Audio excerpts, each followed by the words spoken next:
Comscore नुसार आता isakal.com आहे देशातील नंबर 1 ची मराठी न्यूज वेबसाईट। प्रत्येक अपडेटसाठी isakal.com ला नक्की भेट द्या। मारहाण झाल्याची बातमी समोर आली होती, मात्र कारागृह प्रशासनाने सांगितले अशी कोणतीही मारहाण झाली नाही, तरी देखील गीते गँगला हर्सूल कारागृहात हलवण्यात आलेला आहे। वाल्मिक कराड जो आहे तो सध्या बीड तुरुंगात आहे।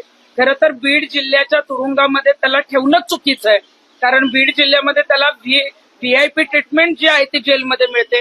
बीड जिल्ह्यातून अनेक आम्हाला फोन येतात की वाल्मिक कराडला तिथं फोन देण्यात येतो, अगदी जवळच्या लोकांबरोबर तो व्हिडिओ कॉलवर बोलतो, अशा पद्धतीचे व्हॉट्सअप कॉलवर जी आहे ती माहिती देणारे कॉल येतात। आजची जी घटना आहे गीते आणि वाल्मिक कराड अशा ज्या दोन टोळी आहेत त्याच्यामध्ये आधीपासून गँगवॉर किंवा दुश्मनी आहे, परंतु आज जर वाल्मिक कराडने मारहाण केली असेल किंवा वाल्मिक कराडला मारहाण केली असेल तर जेल प्रशासन का झोपा काढतंय का?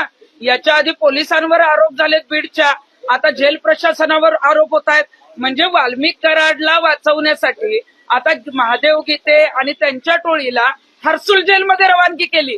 खरं तर ही रवानगी वाल्मिक कराड हे सुदर्शन गुलेची व्हायला पाहिजे, पण वाल्मिक कराड, सुदर्शन गुले आणि त्याच्या टोळीला व्हीआयपी ट्रीटमेंट दुसऱ्या जेलमध्ये देता येणार नाही, म्हणून त्यांना बीड कारागृहातच ठेवण्यात आलेलं आहे। मला वाटतं ज्या जेल प्रशासनाने ही निष्काळजीपणे हे हाताळलेलं आहे किंवा तिथं घडलेलं आहे, तर जेल प्रशासनाचे जे कोणी प्रमुख बीड जिल्ह्यात असतील त्यांची जी आहे ती तातडीनं बदली करावी आणि चांगले अधिकारी तिथं आणावे। त्यावेळी हर्सूल कारागृहामध्ये महादेव गीते आणि त्याच्या 4 साथीदारांची रवानगी करण्यात आली, त्यावेळेस महादेव गीतेने वक्तव्य केलेलं आहे की वाल्मिक कराडच्या सांगण्यावरून आम्हालाच मारहाण झाली आणि सीसीटीव्ही पडताळण्याची मागणी महादेव गीतेकडून करण्यात आली। महादेव गीतेने जर सांगितलं असेल की तिथे वाल्मिक कराडकडूनच आम्हाला मारहाण झाली आहे, तर सीसीटीव्ही न्यायालयात जे आहेत ते तिथले हजर करणं जेल प्रशासनाने गरजेचं आहे।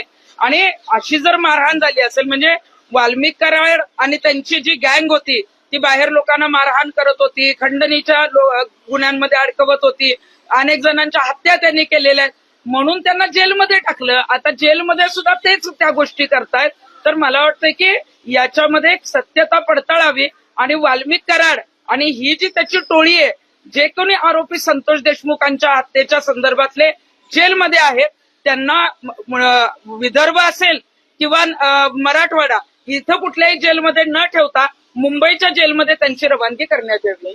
बबन गीते आहे या मारहाण झाल्यानंतर त्याची एक पोस्ट व्हायरल होती, तो देखील आरोपी आहे, पोलिसांना सापडत नाही, मात्र समाज माध्यमावर पोस्ट व्हायरल होती की अंदर म्हणजे आतमध्ये असल्यावर मरणा मारणा सबकुछ मारला, अशा प्रकारची एक पोस्ट व्हायरल होती। बबन गीते असो किंवा वाल्मिक कराड असो, या गुंडांच्या टोळ्या संपवण्याचं काम आता गृहमंत्र्यांचं आहे। आरोपी सापडत नाही आणि सोशल मीडियावर ऍक्टिव्ह असतो, म्हणजे गृह खात्याचं पोलिसांचं अपयश आहे। आणि अशा पद्धतीनं धमक्या देणं किंवा आम्ही फार काही करतोय म्हणून दहशत निर्माण करण्याचा प्रयत्न जर बबन गीते करत असेल तर तातडीनं शोधा आणि आतमध्ये जे आहे ते जेलमध्ये त्याला टाका।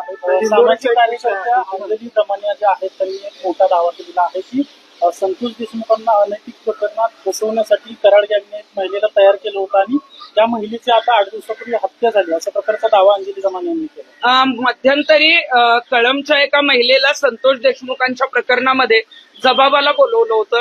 आता असं समजतंय की त्या महिलेची हत्या झाली, म्हणजे कुठलेही साक्षीदार, कुठलेही जबाब जे घेतले गेले त्या साक्षीदारांवर डायरेक्ट जे आहे ते दहशत निर्माण करण्याचा प्रयत्न होता। तुम्ही जर पुढे आलात तर आम्ही तुम्हाला संपवून टाकू, तुमचा जो आहे तो आवाज बंद करू। या महिलेची जर हत्या झाली असेल तर या बाबतीत सुद्धा या सगळ्यांना आरोपी करण्यात यावं, परंतु जे कोणी साक्षीदार आहेत, जे या प्रकरणात आहेत, ज्यांचे जबाब झालेत त्यांनाही पोलीस संरक्षण दिलं तर खऱ्या अर्थाने ही केस शेवटपर्यंत जाईल, या आरोपींना सजा होईल। नाहीतर अशा पद्धतीच्या जर हत्या व्हायला लागल्या, साक्षीदारच फुटायला लागले किंवा अशा त्यांना मारहाण व्हायला लागली तर ही केस जी आहे ती शेवटपर्यंत यांना जे आहे ते गुन्हेगारी म्हणून जी काही फाशीची शिक्षेची आपण मागणी करतोय ती त्यांना होईल का नाही अशी मग शंका मनामध्ये येते। दिंडोरीचा विषय आहे, तुम्हाला नोटीस पाठवली त्याबाबत दिंडोरीच्या गुरुपीठामध्ये 15 आणि 16 डिसेंबरला वाल्मिक कराड मुक्कामाला होता असं आम्ही सांगितलं होतं।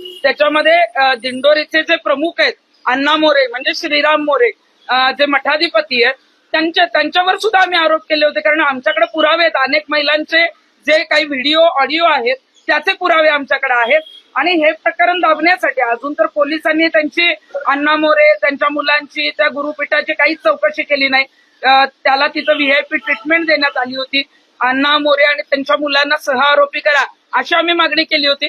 आणि आता मात्र अण्णा मोरेंनीच या प्रकरणात मी आवाज उठवू नये म्हणून मला 50 कोटीच्या बदनामीच्या दाव्याची नोटीस जी आहे ती एका वकिलामार्फत पाठवली आहे. आणि पुढचा भाग असा आहे की ज्या वकिलाने मला नोटीस पाठवली आहे ते वकील जे आहे ते धनंजय मुंडेंचे वकील आहेत. म्हणजे धनंजय मुंडेंची जी लिंक आहे ती अण्णा मोरेंपर्यंत आहे. वाल्मिक कराड सुद्धा अण्णा मोरेंच्या गुरुपीठामध्ये जो आहे तो मुक्कामाला होता. म्हणून मला वाटतं की असल्या बदनामीच्या नोटीसीला मी नाही घाबरत. खरोखरच अण्णा मोरे देवाचे आणि स्वामी समर्थांचा आज प्रकट दिन आहे. अण्णा मोरेंची जर बाजू खरोखरच बरोबर असेल ना तर त्यांनी अक्कलकोटच्या स्वामींच्या समोर यावं.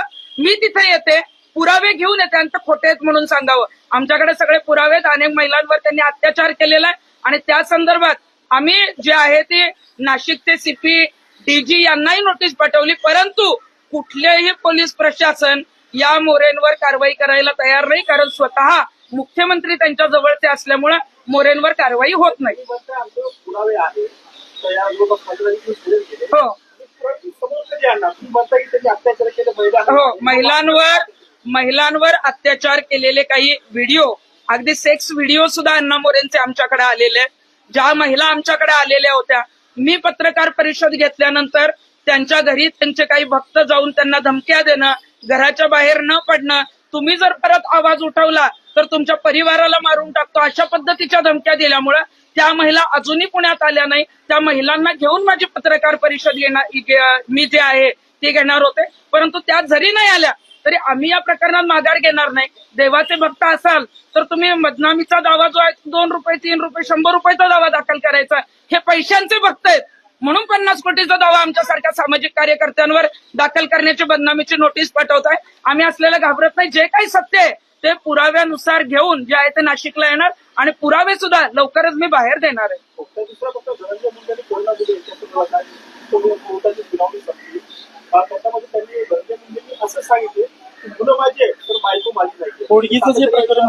कोडगीचं प्रकरण होतं.